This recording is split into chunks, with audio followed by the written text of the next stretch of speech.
Cars are great. Lighting for cars drives you absolutely insane.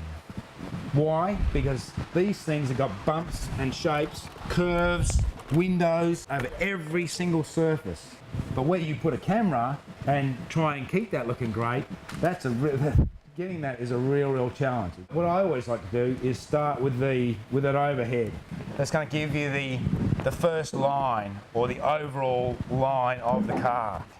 It needs to be from the front all the way to the back. But your overhead, it'll need to be the same car distance in the front and the same car distance behind, so that it covers all the car.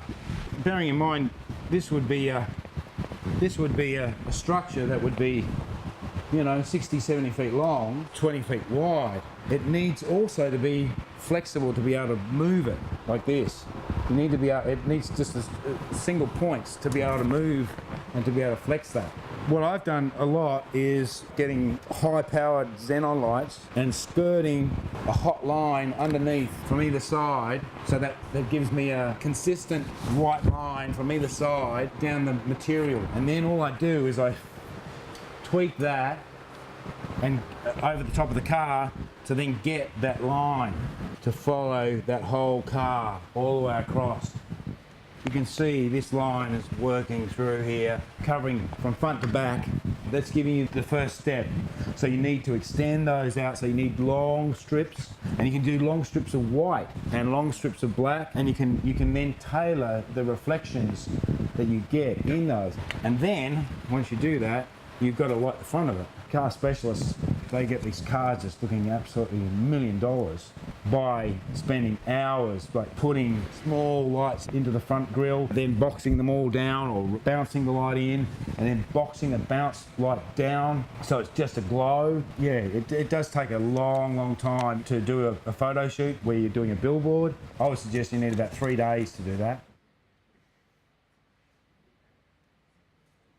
There's a front line there. There's a really big glow through the whole length of that car. That's stretching all the way right to the front, right to the very back. See that this back end's curved, so you know that lamp light source is going way back.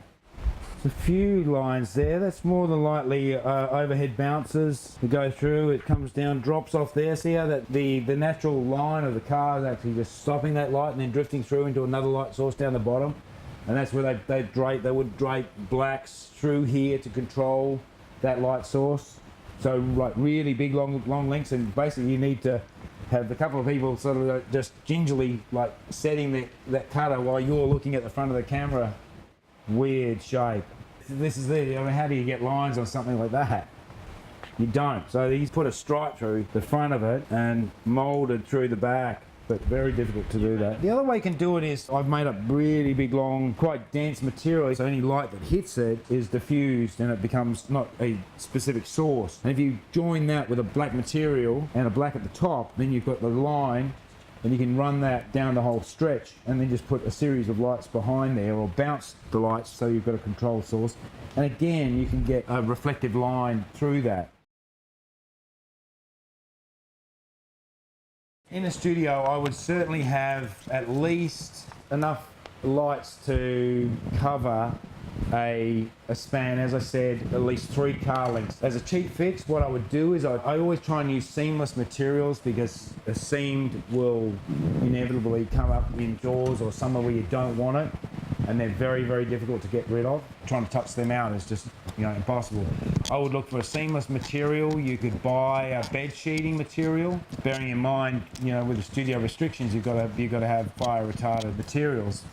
But on a cheaper scale, if you just wanted to, and you weren't concerned about the fire restrictions, I would get a big chunk of white material and try and stretch it overhead, and then try and bounce light into it. I wouldn't be too keen on trying to light from above. You can do it, but the density of the material would need to be pretty solid so you don't have any hot spots. So you want to try and get a consistent line, and then working on a low series of lights around the car to identify parts of the car. To bring a car like this into the studio and to light it, it's not a cheap fix. You can do it, and it needs a lot of work, and you need a lot of thought, like really focusing on the product.